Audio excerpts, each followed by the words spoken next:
for Diary of a Physicist Farmgal. My name is Deborah, and I live on my family farm.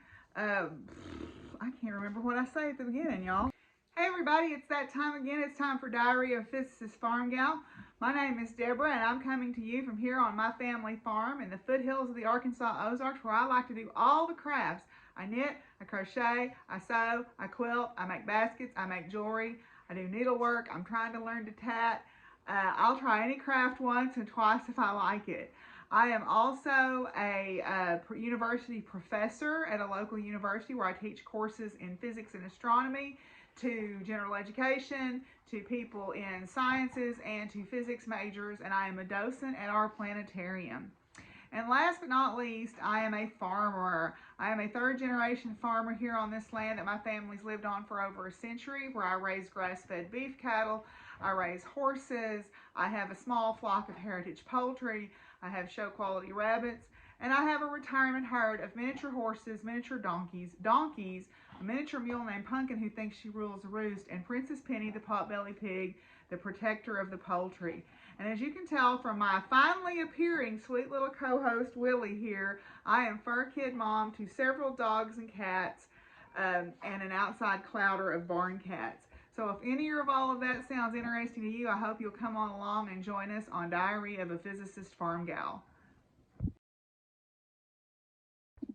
Okay, so if you're looking for us on social media, you can find me on Instagram and on Ravelry as Doc Firewoman. There is also a Facebook group for the podcast, Diary of a Physicist Farmgal, and I am going to reinvigorate my Ravelry group, Diary of a Physicist Farmgal, as well.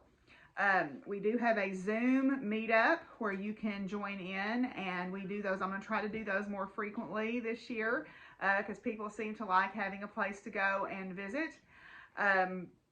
And I am on Twitter as Doc Firewoman, but I will warn you, I am a left-leaning liberal Democrat who is unapologetically that way.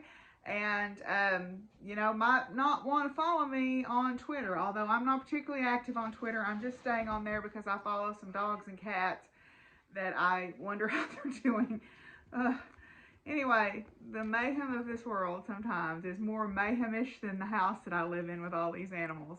But at any rate, so we do have several make-alongs happening right now. First of all, the ongoing one is the Mindful Make-Along. The Mindful Make-Along is with intent to craft with intention and try to avoid buying craft supplies just to buy them. And trust me, I love a good deal and I love a sale and I love something pretty as much as the next person, but I have so much stuff that I thought, well, let's just see what I can do with what I have.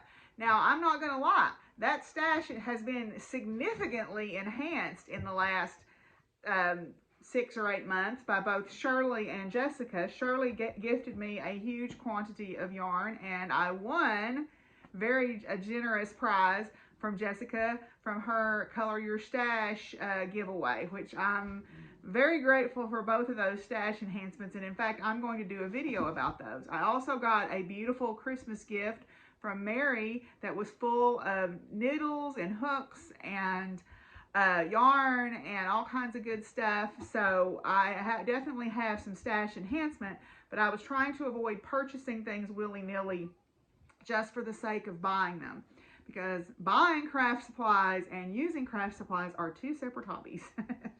At any rate, so that was the impetus behind the Mindful Make-Along. So that is going on until April 1st. I did buy 2 little jewelry ends to work on a piece of jewelry that I'm wanting to work on because I needed them for the horsehair. Didn't have anything like it in my stash. So I will confess I did bobble a little bit there with my $5 purchase. But for the most part, I have been pretty good about not buying willy-nilly, although I have wanted to. Trust and believe. I see things, I'm like, oh, I would love to have that. Now, I have made up for that by buying things to fix the house up a little bit and buying, you know, makeup and things like that. So trust me, I don't know that I'm saving any money, but at least I'm crafting with more purpose and intention these days. So I am going to do a separate video about the yarn that I got from both Shirley and Jessica, and I have some ideas for what I'm going to use some of it for, so I will show you that in that video. So that'll be forthcoming. Then the next make-along that we have going is I am co-sponsoring with Kirsty from Grenade Creations and Jessica from Two Sticks and String Podcast a knit-along for the Kelvin Hall shawl. The Kelvin Hall shawl is a pattern by Kirsty. It is a very wearable, very potato chippy, perfect social knitting shawl. It has an unusual shape, which I like, and it is perfect for those skeins of fingering weight yarn that maybe you have 2 of and you don't want to get a third one to knit a shawl, or maybe you don't want to make socks out of it, but you want to do something with it. It's also got a DK weight version, and I'm fixing to have a cat fight here because Simon and Baxter don't get along right now, so we're going to have to break this up. All right. So, but at any rate, so Kelvin Hall is going on all year. It's a participation only make-along. I will be drawing for a prize probably at mid-year and then at the end of the year. There will be a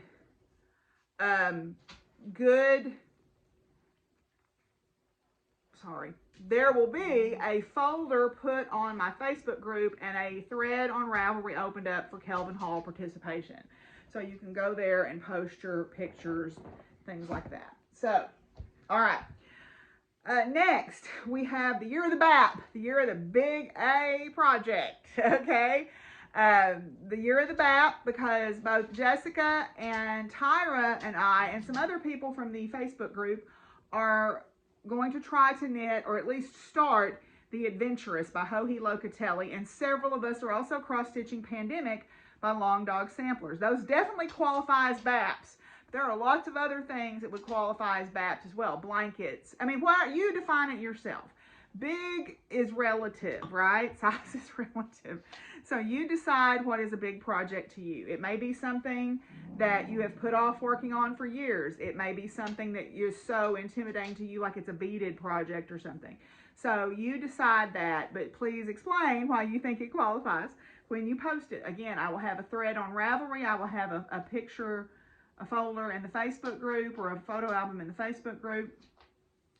Then we have the Amigurumi Smackdown. Now, let me explain a little bit about what this is. We were talking one night, and we want to do an amigurumi make-along. Now, the amigurumi make-along, you can just participate however you want. You do not have to be involved in the competition of the Smackdown. But what we're going to do, ears, she's not anywhere close to you. She's over here. She is within his vicinity, and he does not like that. What we're going to do is we're going to have a folder, and if you want to enter the Amigurumi Smackdown, could I have a few more animals in this picture, please? We are going to do a bracketing system. So the first thing I'm going to do is have a folder, and people can post their finished amigurumi in there. Then I am going to share that folder, and whatever photos get the most likes, the 16 most liked photos, will go in a bracket. Okay? So the 6 is going to be like the NCAA bracket, except I don't want to do 64. I mean, I'm going to take that back. It depends on how many we get. We'll take either 64, 32, or 16 to start brackets. Those brackets then will be completely anonymous, and I'm going to take those to my college physics class, and I'm going to let them vote. And so we will vote on the 16. We'll go down, or the first bunch, we'll go down to the next bracket. Then we'll take those back and we'll vote. And so this will be fun for my class, and it'll be fun for y'all, and it'll be like an NCAA bracket, okay? So if you want to participate in the Smackdown, there will be a special thread that says Smackdown Photos that you need to post your finished objects in, and then probably about Halloween, I will put that folder out for voting, and how many ever we get the vote to get the bracketing, we'll get down to that number with the highest votes, and then we'll start the bracketing system with my class. So it's going to be completely anonymous. Now, you can write an explanation, like if you have an unusual thing, like Jessica's Thanksgiving toilets, which I don't fully understand, but whatever. You know, if you want to write an explanation, you go right ahead. So, but my class is going to vote on the bracketing system, and then there will be one left standing, and that person is going to get a trophy. I have decided I am going to order a trophy for the Amigurumi Smackdown, or if I can find a little fake wrestling belt thing, you make it. So, anyway, Amigurumi Smackdown, but we do have categories that I'm going to just draw for prizes from the regular Amigurumi categories. So the Smackdown is a subdivision of the overall Amigurumi Make-Along. So our categories are, as RuPaul says, category is, we have Wild Kingdom, we have Farm Friends, we have Flights of Fantasy, we have I Am Darkness, okay, and then we have, forget, there's one more, and then we're going to have a wild card slot, okay. The wild card slot is going to be things that don't necessarily fit into the others, and then we have an overall thing that's going to run, that's African flower animals. So since we're doing the Smogs Cow, which is also another make-along that we have going on with, that I'm co-hosting with Kirsty, to make African flower creatures or things, there is an African flower category. So you can enter your African flower animal in that, or thing in that category, then also put it in the other categories that it qualifies for. And I'll have all the explanations of all of that on my Ravelry thread, which I haven't opened yet. I need to. I apologize. My brain is not in admin mode right now, so I apologize for that. Okay, so those are our cows and make-alongs. Participation, it's about participation. It's about lifting each other up. Now, last time I was talking about people being ugly to one another. I don't mind a little healthy trash talk and razzing, because when you're, in my experience, that is mostly you're just, you know, we're not insulting your work, right? We're saying, I'm coming to get you. I'm going to make more amigurumis than you or whatever. But you're not telling that other person they're not a real knitter or they're not a real crocheter or whatever. I'm fine with a little bit of fun banter. But as my friend experienced in a cross-stitch group, when she posted a piece that she had worked on as a gift for her brother, she was very, very proud of it. And some person, that's not the word I want to use, but it's the word I'm going to use because I'm trying to keep this family friendly, said, well, I could have made that in a week or whatever. Well, good. I'm glad that you have that kind of time. Not everybody's week look like your week. You know what? That old phrase of hurt people, that's not true. Hurtful people hurt people. There are plenty of people who have been hurt that don't hurt other people. Hurtful people hurt other people. So I have to wonder how miserable an existence that person has to live to feel like that it's okay to go on someone's picture that they're proud of and say something like that. So I just look at that person and go, you know what? I feel really sorry for you because you must be a miserable, miserable person. So I'm going to try to operate from a place of compassion. Go, I am sorry your life is so miserable. I'm glad I'm not you. That's really compassionate, isn't it? But that's the best I can do. That's as much compassion as I'm willing to give that person right now today. But they just must be a very unhappy person. And I'm just going to say, you know what? I am glad I'm not that person. So, at any rate, those are our make-alongs. Now, we had some giveaways. We had a Ravelry pattern giveaway on the last episode. And then we had a giveaway on my Whip Parade for the Witch's Date book. Okay. I am going to mail all my stuff on Monday or Tuesday of this week. I've got it all packaged up. I'm going to go to the post office. I'm either going to go into my office Monday. I have to go in Tuesday, so it may not be mailed till Tuesday, but I'm going to mail everything Monday or Tuesday of this week.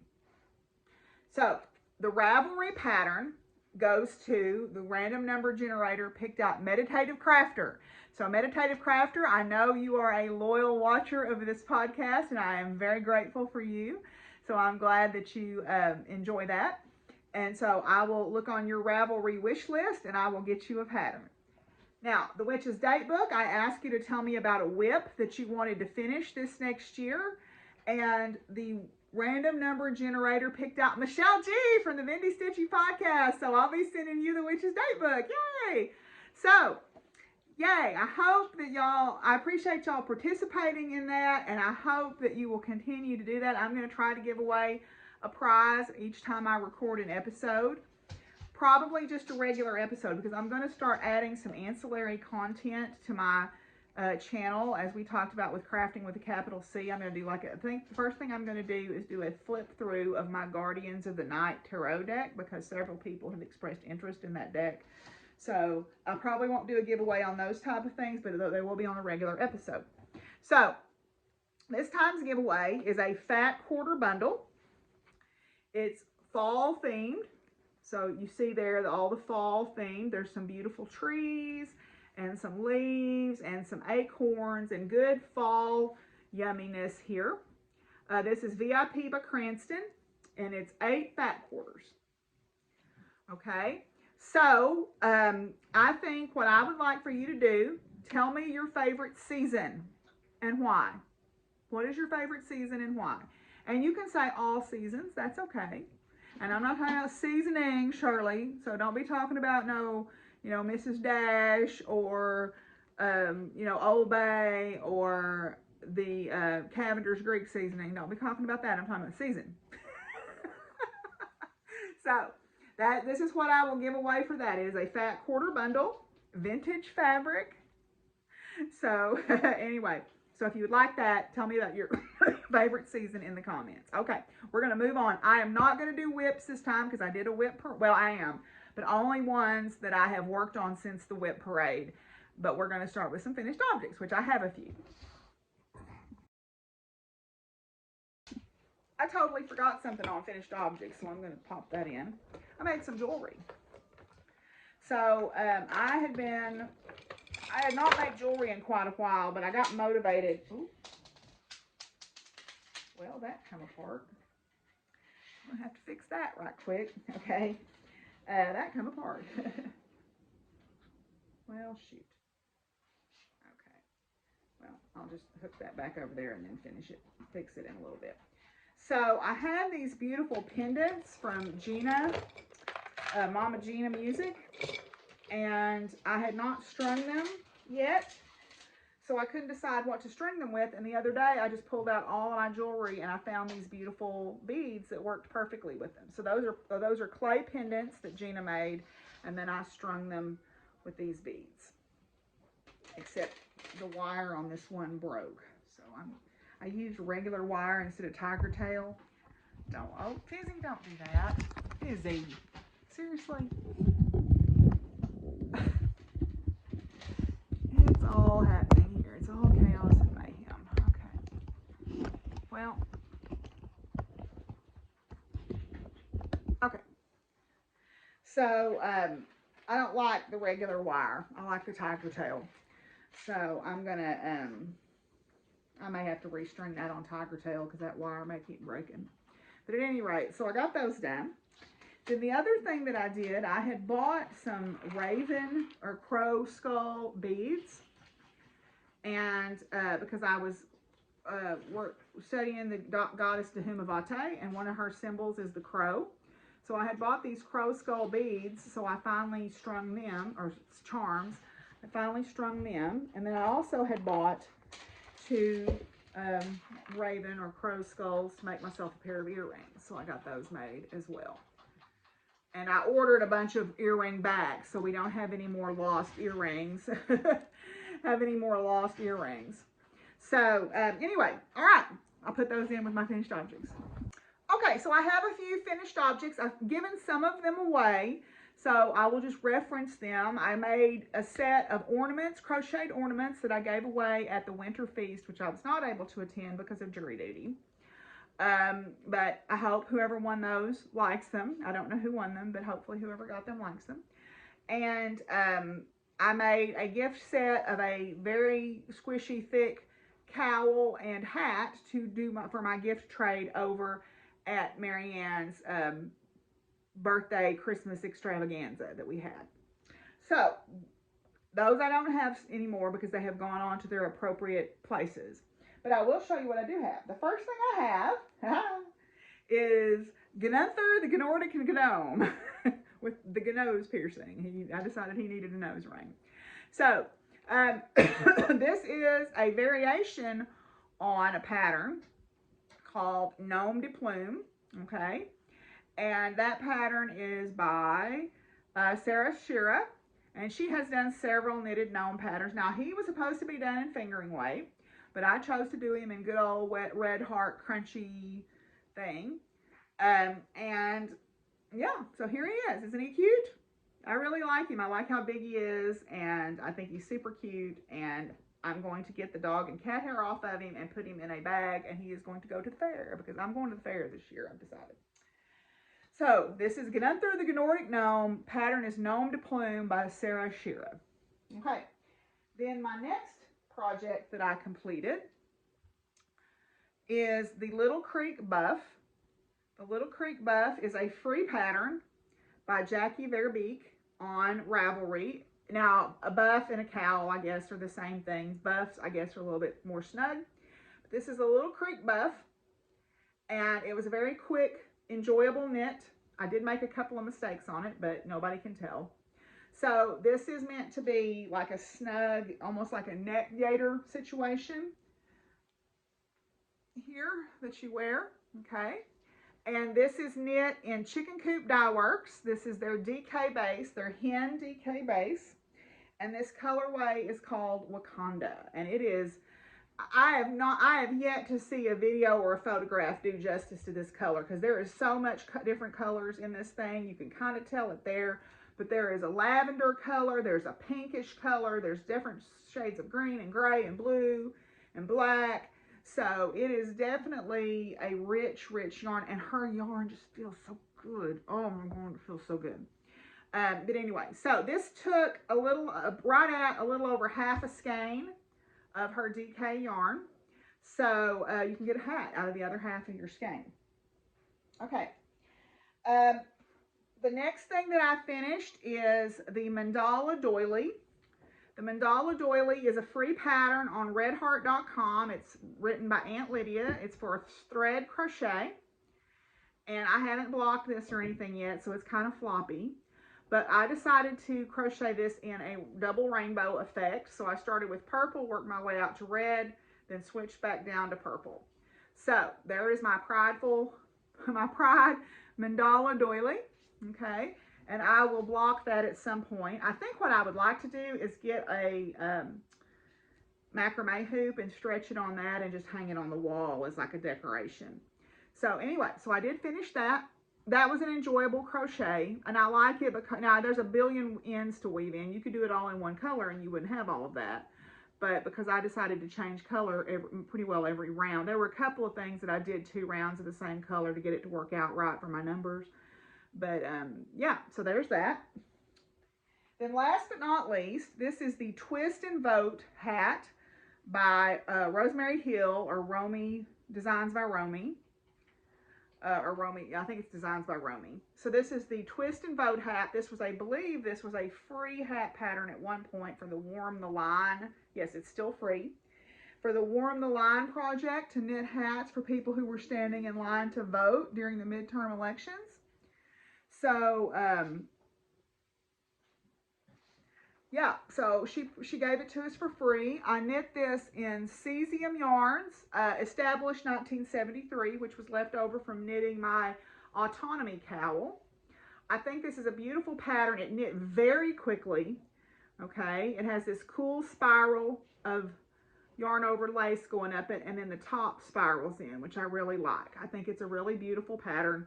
And so, yeah, so I knit that. This might be going to be a gift for somebody. I don't know yet. We'll see. We'll talk about that some other time. Anyway, I'm not telling any more than that, Shirley, so you're just going to have to wait and see what happens. Anyway, so I am going to move on now and talk about whips. Okay, in my whips that I've worked on since the whip braid, the first one is The Woods Are Lovely. This is my pattern from the Celtic Year Shawl Club pattern. This is a pattern by Kathleen Dames. It is a paid-for pattern on Ravelry. But this was written as part of the Celtic Year Shawl Club, which was in end of 2018 through the middle of 2019. I am knitting this in the called for yarn, or in the yarn that was part of the club, which is Woolly Wonka Nimue sock base, and this colorway is called Minerva. And this is a great pattern to learn to read charts with, because the charts are very small. I am knitting these snowflake bands. So it's a Robert Frost poem about miles to go before I sleep, you know, walking in the woods on a snowy evening. So the top part of the shawl is all snowflakes, and then you get the snow flurry, then you get the trees, then you get the pine cones on the ground. So I have added a couple of rounds to this since I showed it on my whip parade. Okay, so I'm just kind of working on this at my leisure. All right. So, but yeah, I think it's really pretty, and that color is to die for. It's just so pretty. So anyway, so that is one thing. That is, now that is right now reasonably good social knitting, because the pattern is very simple to follow, and it's easy to read the knitting. So there's that. Then my other whips that I will show. The next one is in my little purse-like bag that I got from Bargains Galore on 64. This is my Kelvin Hall shawl. The Kelvin Hall shawl, as we mentioned earlier, is a pattern by Kirsty from Grenade Creations. Where is the front of this? Oh, here it is. Okay, there it is. Very unusual shape, but I like it. It's very wearable without all that bulk that you would get. It's in a DK or a fingering weight version. I am knitting the fingering weight version out of Leon Alexander Yarns, fingering weight. This is their Loki colorway, which was the shop dog from Twisted Pearl and Conway, and it's a sparkle. So I am working on that. This is how far I am on that. This was my cast this on New Year's Day. So this is how far I am on that. It is perfect social knitting, because the rows are very easy to memorize. You do the same pattern back and forth for, I think, 100 and a bunch. 150 times. So, yay. I know Jessica has already split for her 2 sides on hers. So, and she's using the green from her sweater. Now, Kirsty, they wrote this pattern where you could knit each side independently, or you could knit them at the same time using 2 balls of yarn. So that is a mode I'm going to go for. But anyway, so this is where I'm at on that. I think that'll be a lovely, happy, colorful shawl. Okay. Then, my last fiber whip is my sweater, my Saturday morning sweater by Dragon Horde Yarns or Dragon Horde Designs. I have completed the sleeve. So I have finished one sleeve. I bound it off last night. Okay, and so now I'm going to pick up for the other side and do my other sleeve. So this is the Saturday morning sweater. I knit the 2X.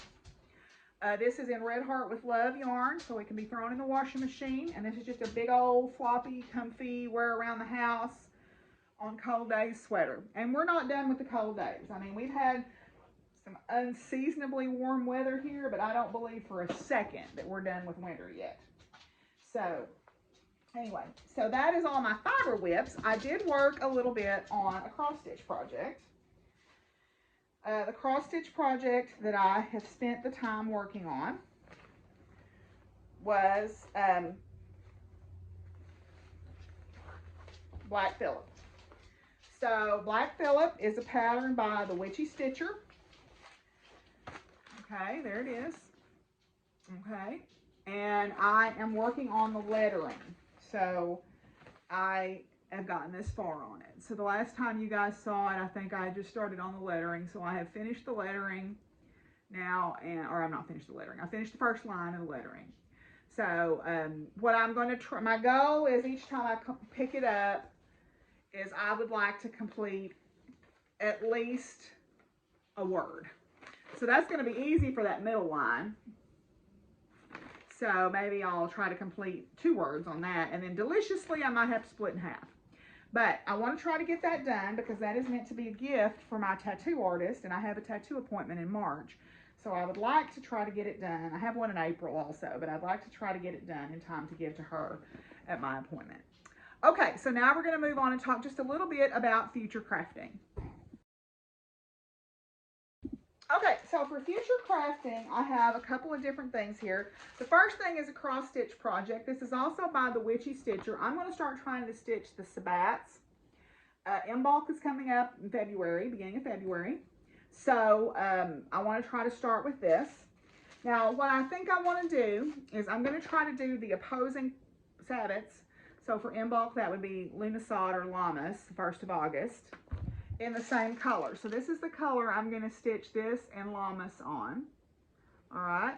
And this should be a reasonably fast stitch. I mean, it's not a huge project. It is 90 by 69. So I'm going to try to get that started. I need to pull the floss for that and get that started. But I want to try to start stitching these, and I'm feeling really strongly about Embalk for some reason this year. So I wanted to get started with that, and that's usually associated with the goddess Bridget. So you see the dolly there and the Bridget's cross, which represents her, and she's the goddess of healing and bards and birthing new life into the world. So seems appropriate. Okay, I want to work on that. Then the next thing is, and I don't know when exactly I'm going to start this, but I've been threatening to start it for a long time. I know I said I was going to mostly work on socks and sweaters this year, but I do have a shawl that I have backburnered for a while, and I want to make it. It is the Shadow Dancer, and I don't have a picture of it. If I think of it, I'll try to put a picture in here. It's the Shadow Dancer by Boo Knits. Now, if y'all know Boo Knits, you know that means it's a sucker now. It has got a lot going on. It is a 3-skein shawl, but 3 fingering weight skeins. It is lace, lace, lace, lace, lace, and 1,300 beads. So this will not be social knitting. This will be me sitting at my kitchen table, the row above blocked off, the row below blocked off, and don't nobody talk to me. Actually, I'm going to try to knit it from the chart. I'm going to try to knit it from the chart instead of from the rows. But this is the yarn that I got to knit it in. This is Expressions Fiber Arts, and this is a colorway called Bewitching, and this is their Chameleon Color Shift Fingering. Okay, and then these are the beads that I got to go on it. And these are Blue Iris Metallic by Miyuki Beads. So I think that will be really beautiful. So don't know when I'm going to start that just yet, but I want to make it sooner rather than later because I've been talking about it for quite a while, and sometimes I just feel the urge to do something super challenging, and that is definitely falls. Boo Knits definitely falls in that category. But they're so beautiful when they're done. You're going to cuss the whole time, but they're so beautiful when they're done. Okay, then on the complete other end of the spectrum from that is my other project that I want to start. Let me get this stuff moved out of the way here for now. Shirley, when she came through, kindly gifted me some yarn, a lot of beautiful yarn. And one of the packages was this. It has, I'm not doing this very well. It has this beautiful pink. Okay. Then it has, in the same brand, black and 2 shades of purple. Okay. So this is the situation I've got. So the pink is what I have the most of. The second most is the black, then this, and then I only have 1 skein of this. There is a sweater called the PhD Candidate, which I will put a picture of in here. It is an Aran to bulky weight yarn, and I want to try to make that. It's color work, but I think it will go quickly. Now, I'm not going to start that until I finish the color work chart on my Unbearable hoodie, which I showed on my whip parade. But I'm going to try to knit the PhD candidate. Now, it only calls for 3 colors, so I'm going to use the dark purple and the light purple together as a single color. So when I figure out what I'm going to use it for, what I'll do is I will start with dark purple and fade into the light purple and then back, maybe. Or I may just use the light purple. We'll see. Anyway, so that is my other thing that I want to start at some point sooner rather than later, is the PhD candidate. Because like I said, with all these beautiful yarns that I was given, there are so many sweater quantities that it feels like I need to, you know, be serious about knitting some sweaters in this coming, you know, period of time. Okay. Oh, where'd that other yarn go? I swear, that one ball of gray yarn keeps disappearing. Oh, here it is. The last thing that I want to try to do is learn to knit brioche. There is a cowl called the High Visibility Cowl, and I know I've got the pattern for it, but it's in yonder, and I'm not going to go get it. It is a brioche in the round, and these are the 2 colors that I have picked out. Rodney Lippard, who is our library director, who has organized the faculty crafting meetup, he knows how to knit brioche, and so when I go on Mondays, I'm going to have him help me with it. So I think that will be a good opportunity for me to learn to knit brioche. Okay, so now we're going to move on and talk about a little bit about acquisitions. Okay, I just have just a little bit of acquisition to talk about. I showed this during Vlogmas, or Holovlog, or Vlogs, whatever I called it. But I got my last Lindy Stitches Bird Crush Club. And the last one was the Red-Faced Warbler. And then this was the beautiful floss they gave us to go with it. So that was the last one of those. And then we got a bonus pattern for participating in the club all year, and that was the Armchair Ornithologist pattern. So yay. So that was a nice, I'm glad that I stuck with that club all year. But my friends Scott and Amber had their 30th wedding anniversary, and they went to Norway for their anniversary. They went up to see the Northern Lights and to see reindeer. So no, Finland. They went to Finland. I'm sorry, they went to Finland. And they brought me back this beautiful yarn. Okay, this is Perica Lanka, and it is 100% Norwegian wool, and it is beautiful. So I am excited to see what I'm going to make out of this. It's a woolly wool. It's not super itchy though, so it could be a cowl, it could be a hat. I don't know. We'll see what it's going to be. I've got 2 skeins of it, so I've got choices that I can make. Then the last thing that I want to do is share with you something that Mary sent me in my Christmas box, and it was these 2 great signs. You know, I love these. I love these signs. So these are going to go probably either in my kitchen or in my altar room. So I love these. These are great. So they make me very, very happy. Or I put them in my office. I don't know. We'll see. We'll see. So thank you very much for those too. So okay, so that is all the acquisitions I have for this time. So that is all the crafting for this time around. So we will come back and talk a little bit about science. Well, I go back to campus next week. I've got 3 classes this semester. I'm actually teaching an extra class for the Honors College. I'm co-teaching it with Jeremy on Science for All. And then I'm going to start doing planetarium shows again since I'm no longer on jury duty. So we've got that going on in the springtime. I am involved with some outreach work for the 2024 eclipse that's coming up in a year or so. So there's a lot going on, but that's the way I like it. I'm taking a workshop on Tuesday about trauma-informed teaching, which is about students who have lived through a trauma, as we have the last few years with the pandemic. And if you don't think that that is a trauma, I disagree. You know, people's lives changed. I certainly changed during the pandemic. I don't know about everybody else, but I certainly had, with my time alone, I had a lot of time for reflection and inner work, and I definitely have changed for the good, I think. But, you know, these are students who did not have their high school graduation. They did not have their senior prom. They did not get to say goodbye to their friends. They started college, you know, one of the most exciting moments of their time, online in a pandemic. So all of those special moments in their life were taken from them. Many of them have lost family members, parents, grandparents, even siblings. So it has changed how they look at the world. It has changed our students that were in school pre-pandemic. It has changed us all.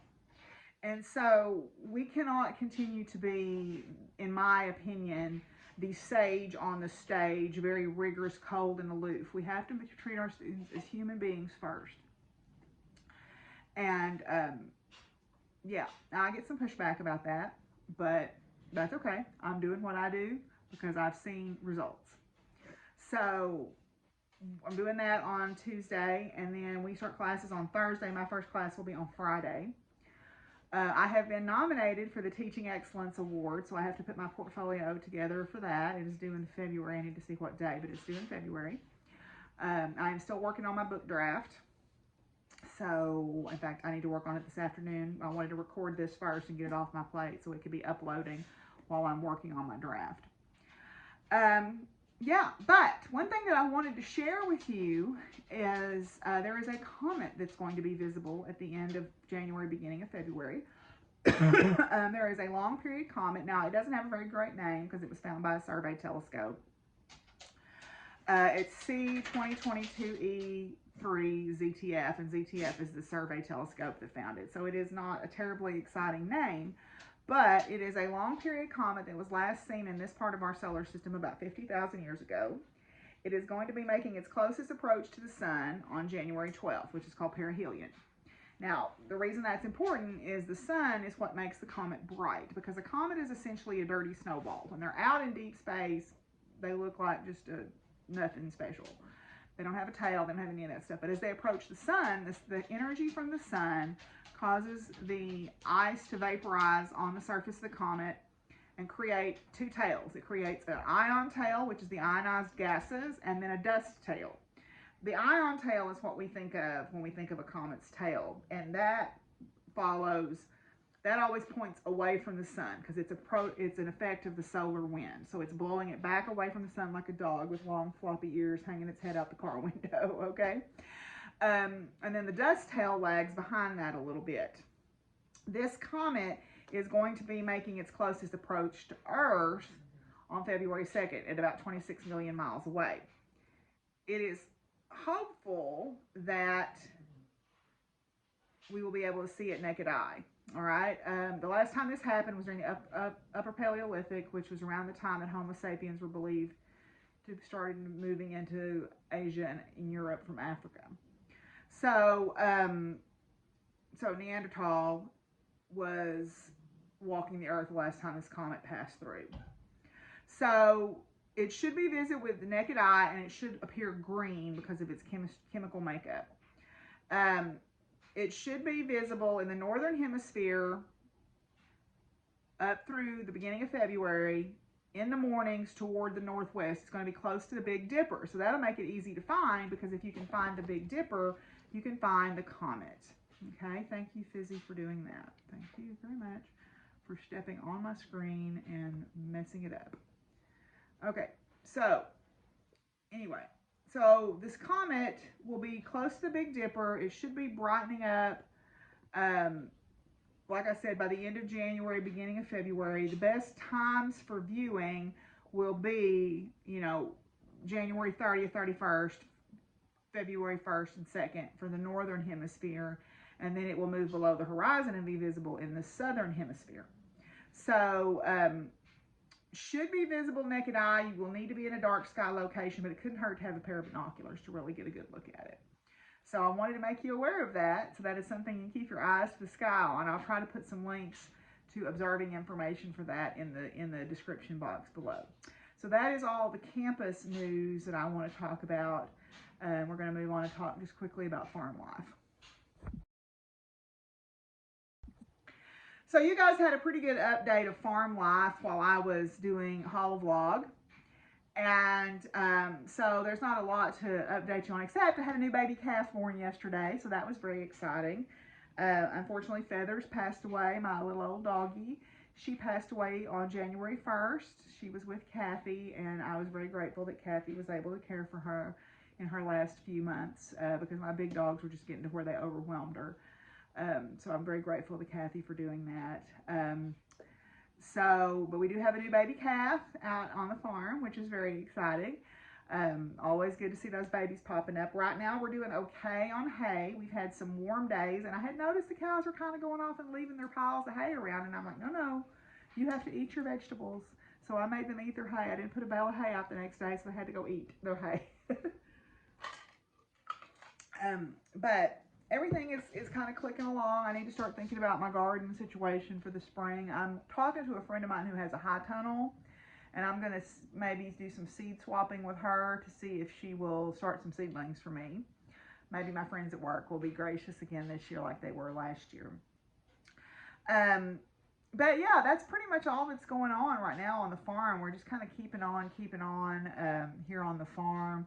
Things have been quiet, which is good. We like that, right? The horses are all home right now. Marianne brought them home.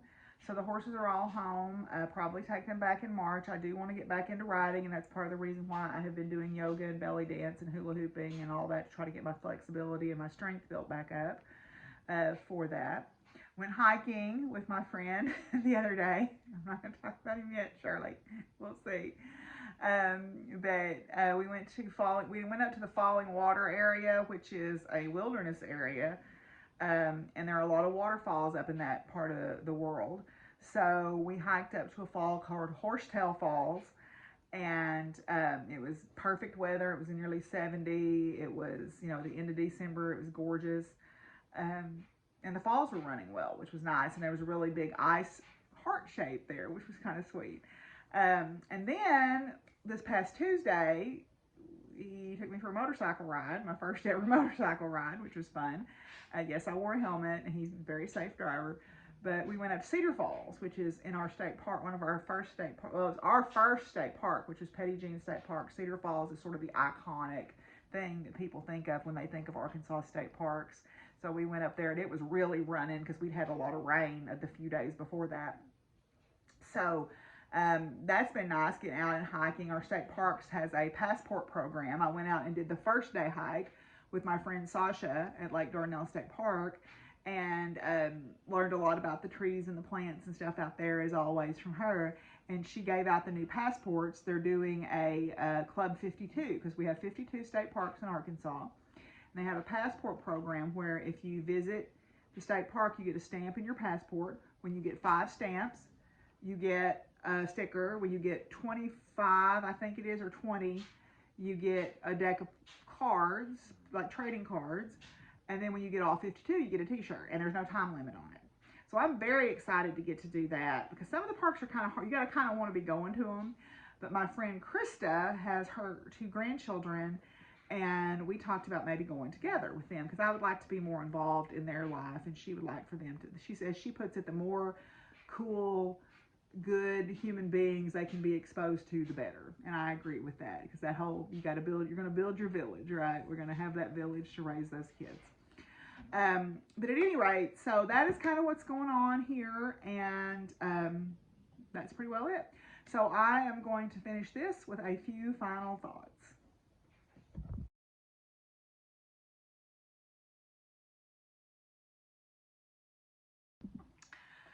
So I was thinking about what happened to my friend the other day on that group, and about, what kind of person it takes to be, let's call it what it is. It was cruel. It was just cruel behavior. And I'm trying to reconfigure my mindset about that, because initially I want to go and get very angry at the person. But then what does that accomplish? That just brings more hurt on a hurtful person. So how I respond to that is I need to learn to respond to that by tempering my action with compassion and empathy. Now, that doesn't mean I'm letting them get away with it, okay? But if I say, instead of bowing up at them, just say, why did you choose to say that? I mean, what made you want to say that? And kind of untangle their feelings behind all of that. And that's a different response than I would have had 5 or 10 years ago. Because I am a viciously loyal friend. And I will stand up for my friends till my dying breath, if I have to. But I have learned to operate from a place of compassion and comfort to my friend rather than taking down the other person. Because generally, I want to believe that people are good. I don't know if that's true of everybody, but I want to generally believe that people are good. And when they operate from a hurtful place, they just need to be called out or called in, and maybe they will change that behavior. Now, I can forgive the person, but I don't have to put myself back in their circle or put myself back in their confidence or in their trust. But I don't want to carry around that anger and that feeling, right? So I was thinking about that, and I go back to when I think about things like that and how I try to come into the world and interact with the world from a place of goodness and good intent and compassion and empathy. The person I always think of is Mary Oliver. And I was thinking about her poems, and I found one that I thought kind of really, it doesn't address my friend's situation directly, but it addresses how I want to be able to look at the tally of my days. When my time is over here on this plane, and I look back on the tally of my days, and I hope it's a long time in the future when that is, I want to be able to go, yeah, I did as good as I did as much good as I could do. So I found this poem called When Death Comes, and so I think I'm going to read that for you today. So, when death comes like the hungry bear in autumn, with death comes and takes all its bright coins from its purse to buy me and snaps that purse shut. When death comes like the measles pox, when death comes like an iceberg between the shoulder blades, I want to step through the door full of curiosity, wondering, what's it going to be like, that cottage of darkness? And therefore I look upon everything as a brotherhood and a sisterhood, and I look upon time as no more than an idea. And I consider eternity as another possibility. And I think of each life as a flower, common as a field daisy, and as singular. And each name a comfortable music in the mouth, tending as all music does toward silence. And each body a line of courage and something precious to the earth. When it's over, I want to say all my life I was a bride married to amazement. I was the bridegroom taking the world into my arms. When it's over, I don't want to wonder if I have made of my life something particular and real. I don't want to find myself sighing and frightened or full of argument. I don't want to end up simply having visited this world. So, I thought that really kind of summed up. I don't know if it's begin with the end in mind or just living very presently in the moment and not worrying about the future and not worrying about the past and just trying to live in this singular moment where we're all interacting. I don't know, but that is a change that has come over me the last few years because, you know, there's this line in a song that says, you know, worry don't do nothing but take away your, don't worry, don't do anything about tomorrow, but it just takes away your peace today. Worry won't fix the troubles of tomorrow, it just takes away your peace today. I don't remember, something along those lines. But anyway, so I want to leave you all with that thought. I hope that you're doing well. I hope that you are staying healthy because we have a new COVID variant on the way, and it is a doozy apparently. And I have friends who are fully vaccinated who have had it, who have this one. Please take care of yourselves. Please take care of yourselves in whatever way you best can do that. Please be gentle with yourself and be good to yourself. Y'all be good to each other and take care of each other. And until I see y'all again, what, Willie? Willie is asleep back there. He woke his eye up to give us one eye, and now he's going back to sleep. Peace out, y'all. Bye.